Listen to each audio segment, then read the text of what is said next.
suis en compagnie de Madame Touré Massogué Diabaté, PDG de Cita SA en Côte d'Ivoire. Bonjour Madame. Bonjour Madame. D'accord. Donc vous êtes la présidente directrice générale de Cita SA, une société de transformation du cajou en Côte d'Ivoire. Oui. Vous pouvez nous en dire plus sur cette usine et puis quels produits est-ce que vous transformez dans Cita SA? Merci bien Madame. En effet, je suis productrice, exportatrice et transformatrice. Je capitalise une expérience de 32 ans dans la filière. Donc j'ai commencé depuis le petit pour être aussi aujourd'hui où nous sommes. Oui. Alors Cita SA, c'est la société ivoirienne de traitement des cajous en Côte d'Ivoire, qui est la première usine en Afrique de l'Ouest, qui a une capacité aujourd'hui de 10 000 tonnes et qui ambitionne d'avoir au moins 20 à 30 000 tonnes d'ici 2020. Donc nous sommes ici parce que, comme à l'accoutumée, c'est la 3e édition. Nous sommes toujours présentes aux éditions des cajou convention parce que nous savons que c'est le laboratoire de la noix de cajou, parce qu'on parle des perspectives, des opportunités et de l'avenir de la noix de cajou. Et c'est en ce sens que nous sommes venus ici jusqu'à Macao pour participer et expliquer un peu notre expérience, pourquoi nous avons choisi ce métier très tôt. Et aujourd'hui, après 32 ans, nous ne regrettons pas de s'être investis parce qu'aujourd'hui, notre pays est premier producteur mondial, mais c'est le résultat de la force de travail que nous avons fait parce que quand on venait, la Côte d'Ivoire n'avait pas 50 000 tonnes. Et à force de travail, de communiquer, oui, nous avons essayé de parcourir toute la Côte d'Ivoire pour convaincre nos parents à croire en cette filière. Et nous avons planté et distribué les échantillons, nos productions comme échantillons pendant les premières années pour permettre aux parents de savoir cultiver avec les techniques de planting. Et aujourd'hui, nous sommes fiers de le dire que nous avons contribué d'une manière significative au développement de cette filière en Côte d'Ivoire. Et aujourd'hui, les retombées sont visibles parce qu'à l'intérieur de la Côte d'Ivoire, les paysans aujourd'hui arrivent à s'autosuffire et à s'occuper d'eux-mêmes. Tout à fait. D'accord. Donc, en tant que transformatrice de cajou depuis des années, quelles ont été les difficultés que vous avez à rencontrer et comment avez-vous pu les surmonter? Alors, dire que nous avons surmonté, c'est trop dit, mais une activité ne va pas sans difficulté. Je peux dire que pour l'activité de la noix de cajou, c'est couronné toujours de problèmes, mais il faut avoir la carapace dure, il faut être endurante, persévérante et croire en ce qu'on fait pour pouvoir surmonter.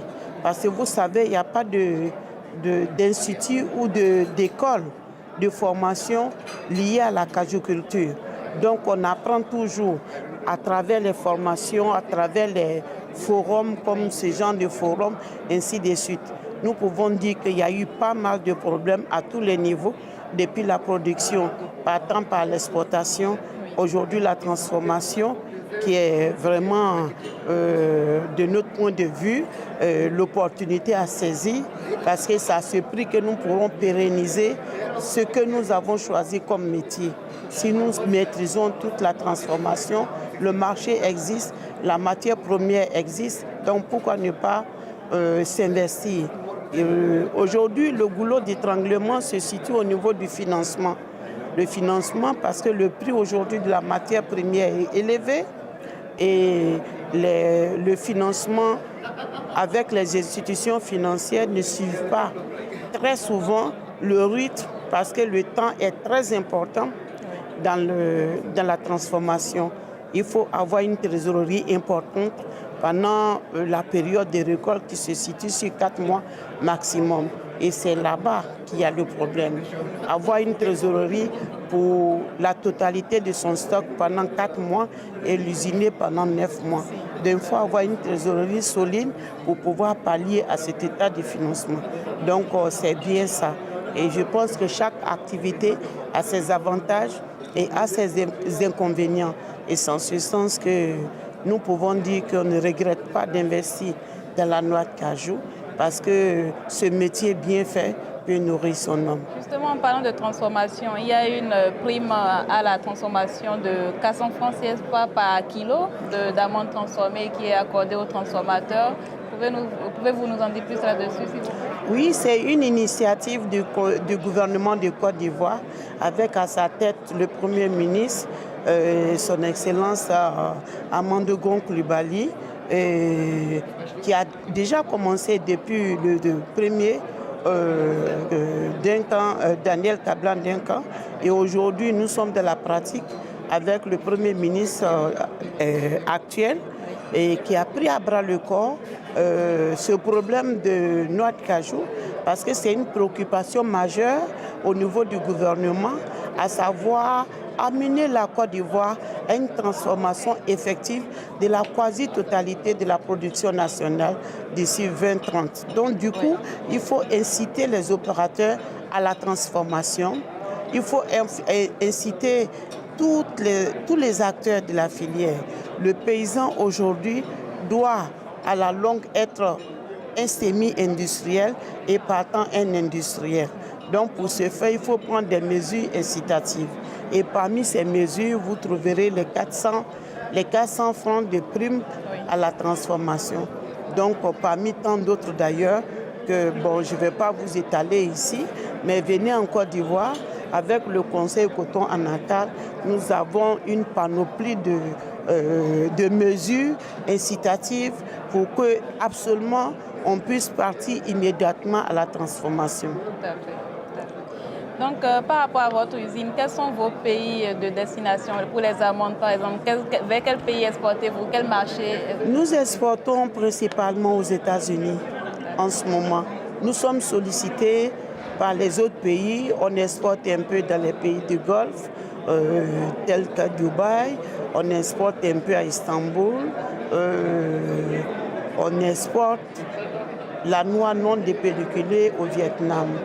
Bon, c'est la noix brute qu'on exportait en Inde, mais depuis 2 ou 3 ans, on a arrêté parce que ce n'est pas ça qu'il faut encourager, puisque ce n'est pas l'objectif pour nous de pouvoir exporter, parce qu'on ne va pas continuer toujours à développer l'économie des autres à notre détriment. Transformer, c'est créer de l'emploi, créer de la richesse. Donc pourquoi ne pas le faire chez nous? Oui, vous avez raison. Donc, puisque vous exportez vers les États-Unis et qu'il y a aux États-Unis une réglementation vraiment importante concernant la qualité, comment est-ce que vous parvenez à respecter les normes, tout ce qui est normes, traçabilité, qualité dans votre usine? Je peux dire que ce n'est pas facile, c'est très dur.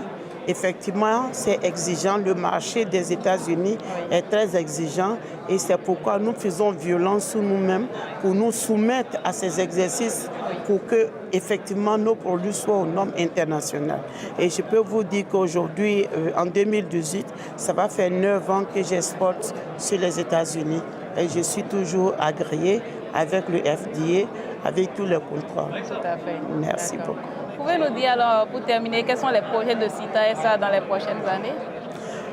Le projet de CITA pour les prochaines années, c'est de se positionner comme premier leader de la transformation de la noix de cajou en Afrique de l'Ouest et pourquoi pas en Afrique tout entière. Parce que pour la CITA, c'est un défi pour nous d'avoir une norme africaine sur le continent. Oui. Et parce qu'aujourd'hui, l'Afrique produit, l'Afrique ne transforme pas. L'Afrique ne consomme pas. Nous ne pouvons pas rester toujours à la traîne. C'est un marché, il y a un donneur, il y a un vendeur, il y a un acheteur. C'est nous qui produisons, les acheteurs viennent. Il faut bien que la part soit équitable. Et nous allons nous donner les moyens justement pour pouvoir le faire. C'est pour cela, pour une conférence, aussi loin soit-il par rapport à mon pays, nous sommes venus à 2 pour la CITA simplement, pour dire qu'effectivement, nous avons des visions, nous avons des objectifs et nous voulons nous donner les moyens pour pouvoir atteindre justement ces objectifs. Tout à fait. D'accord, alors ma dernière question c'est quelles sont vos impressions de la World Cashew Convention? C'est vrai que nous sommes seulement à la première journée, mais qu'en pensez-vous? Oui, mais mes impressions sont bonnes. Alors, la qualité du panel est très très bien. C'est des panels de haut niveau. C'est des personnes vraiment qui méritent ce panel parce qu'ils sont riches d'expérience et ils connaissent très très bien leur sujet.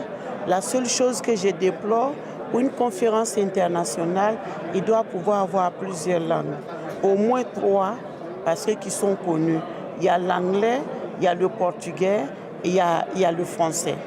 Mais aujourd'hui, nous constatons avec beaucoup de désolation que ce n'est pas traduit, ce n'est pas translate en même temps, c'est uniquement que l'anglais et ça c'est un peu regrettable parce que c'est tellement intéressant. Toutes les informations qui sont données ici, nous devions les avoir. Oui. Il n'y en a pas qui doivent sauter et c'est ça notre seul point de regret, où on appelle vraiment les organisateurs à pouvoir corriger cet état de fait. D'accord. Voilà. Nous allons y remédier tout à l'heure. Merci beaucoup. Merci beaucoup, Madame Merci Touré. bien.